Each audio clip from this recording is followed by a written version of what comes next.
राधे राधे, जय श्री कृष्णा। देवउठनी एकादशी की पूजा विधि कैसे करी जाती है, आज हम इस वीडियो के माध्यम से जानेंगे। सबसे पहले सुबह जल्दी उठकर स्नान करना चाहिए, घर और पूजा स्थल को साफ करना चाहिए। भगवान विष्णु या लड्डू गोपाल की प्रतिमा की पूजा करनी चाहिए। हमने हमारे बाल गोपाल की पूजा अर्चना करी है। लड्डू गोपाल को पंचामृत स्नान कराना चाहिए, जिससे शुभ माना जाता है।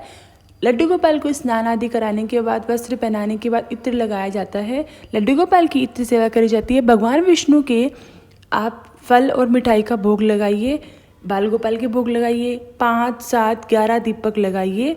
विधि विधान से पूजा अर्चना करनी चाहिए, जिससे शुभ फल माना जाता है। पूजा के अंत में व्रत कथा सुने और मंत्रों का जाप करें।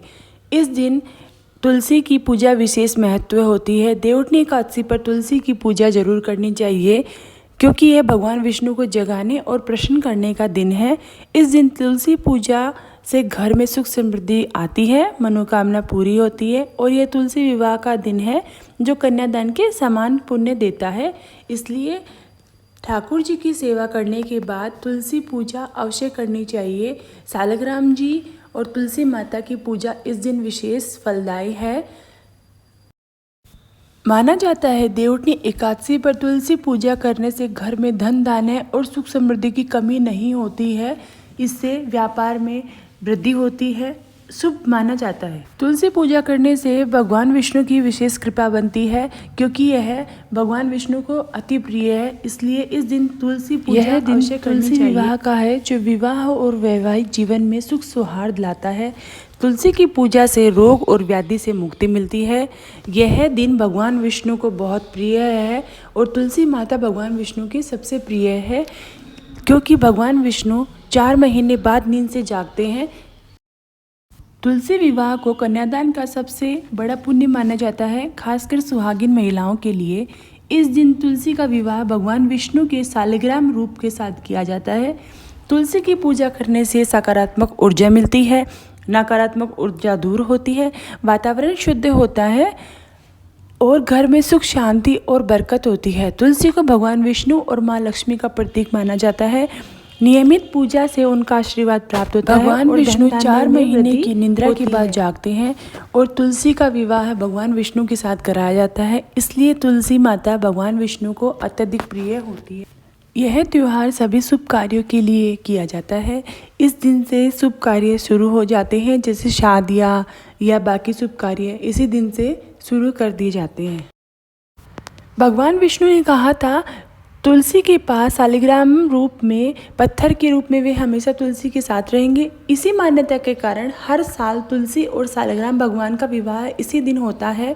देवउठनी एकादशी में भगवान 4 महीने निद्रा से जागते हैं और फिर उनका विवाह तुलसी माता के साथ किया जाता है। इसी दिन, आज के दिन ही तुलसी माता और भगवान सालिग्राम का विवाह किया जाता है। भगवान विष्णु के निद्रा से जागने के बाद ही सभी शुभ कार्य आज के दिन से ही शुरू हो जाते हैं, जैसे विवाह है, शुभ गृह प्रवेश, बाकी शुभ कार्य आज के दिन से पर विधि विधान से तुलसी जी की शादी सालिग्राम भगवान से कराई जाती है। तुलसी के पास एक छोटा सा मंडप बनाइए, उसमें सालिग्राम भगवान को विराजमान कीजिए और फल फूल मेवा जो भी आपके पास घर में उपलब्ध है उसका भोग लगाइए। इस दिन तुलसी माता को चुनरी उड़ाकर उनका सुहाग का सामान उनके अर्पित करिए। आज के दिन तुलसी माता का श्रृंगार किया जाता है, उन्हें चुनरी उड़ाई जाती है, सालिग्राम भगवान को उनके पास विराजमान किया जाता है और फल मेवे का भोग लगाया जाता है, अच्छे से भोग लगाया जाता है। फिर एक नारियल सालिग्राम भगवान को दक्षिणा के साथ दिया जाता है। हमने एक नारियल लिया है, उसमें हम कलावा बांधेंगे, कलावा अवश्य बांधिए और दक्षिणा उसमें अवश्य रखनी चाहिए। दक्षिणा और नारियल सालिग्राम भगवान को दिया जाता है। पूजा अर्चना अच्छे से आज के दिन करनी चाहिए, क्योंकि तुलसी माता और भगवान सालिग्राम के रूप में भगवान विष्णु की हम पूजा अर्चना करते हैं। माँ लक्ष्मी और भगवान विष्णु की आज के दिन पूजा अर्चना की जाती है, जो तुलसी और सालिग्राम के रूप में होती है। पूजा अर्चना होने के बाद दीपक लगाइए, दीपक लगा के दिया करिए, पूजा कीजिए, मंत्रों का जाप कीजिए। एकादशी वाले दिन तुलसी नहीं तोड़नी चाहिए, क्योंकि इस दिन भगवान विष्णु और तुलसी माता के विवाह का दिन है और तुलसी माता को आज नहीं छूना चाहिए क्योंकि ये पवित्रता की निशानी। वैसे हम कोई भी पूजा अर्चना करते हैं उसमें जल चढ़ाया जाता है, लेकिन आज देवउठनी एकादशी वाले दिन या कोई भी एकादशी को तुलसी माता को जल नहीं चढ़ाया जाता है क्योंकि तुलसी माता भगवान विष्णु की पूजा अर्चना में लीन रहती है। तो आज जल भी नहीं चढ़ाया जाता है, तुलसी माता को अच्छे से पूजा विधि करी जाती है और ना ही उनको छुआ जाता है। आज के दिन तुलसी माता को जल अर्पित करने से बचे, या तो द्वादशी वाले दिन या फिर एक दिन पहले आप जल अर्पित कर सकते हैं, लेकिन एकादशी को तुलसी माता को जल अर्पित नहीं करना चाहिए। पूजा की विधि विधान से सभी करनी चाहिए। पूजा करने के बाद आरती करनी चाहिए, दीपक लगाना चाहिए, 5, 7, 11 कोई भी दीपक आप लगा सकते हैं तुलसी माता। फलों का, मेवों का या व्यंजनों का भोग तुलसा और सालग्राम भगवान को लगा सकते हैं। पूजा अर्चना करने के बाद आप मंत्रों का उच्चारण करिए, तुलसी मंत्र बोलिए, तुलसी मंत्र ओम तुलसाय नमः, या फिर जो आपका गुरु मंत्र है वो बोलिए, या फिर कृष्ण ओम कृष्णाय नमः आप मंत्र जाप कर सकते हैं। हमने गोपाल सहस्त्र नाम का पाठ करा है, हम रोज़ गोपाल सहस्त्र नाम का पाठ करते हैं तुलसी माता के सामने। मंत्रोच्चारण करने के बाद या पूजा अर्चना करने के बाद आप फिर तुलसी और सालग्राम भगवान का विवाह करवाइए।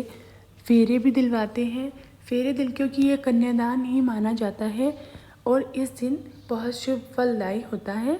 तुलसी सालग्राम भगवान का विवाह कराने के बाद आप जो नारियल आपने रखा है और दक्षिणा उस पर लगाइए, वो सालग्राम भगवान को दीजिए।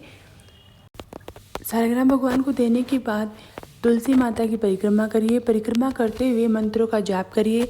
ओम नमो भगवते वासुदेवाय, ओम तुलसाय नमः आप कोई भी मंत्र उच्चारण कर सकते हैं जिससे हमें शुभ फल प्राप्त होते हैं। अतः इस वीडियो के माध्यम से हमने आपको ये बताने की पूरी कोशिश करी है कि भगवान विष्णु और तुलसी माता या माँ लक्ष्मी का विवाह कैसे किया जाता है, वो संपूर्ण विधि बताइए। आपको वीडियो कैसा लगा है कमेंट करके बताइए। चैनल पे नए हैं तो चैनल को लाइक कीजिए, शेयर कीजिए, सब्सक्राइब कीजिए। राधे राधे, जय श्री कृष्ण।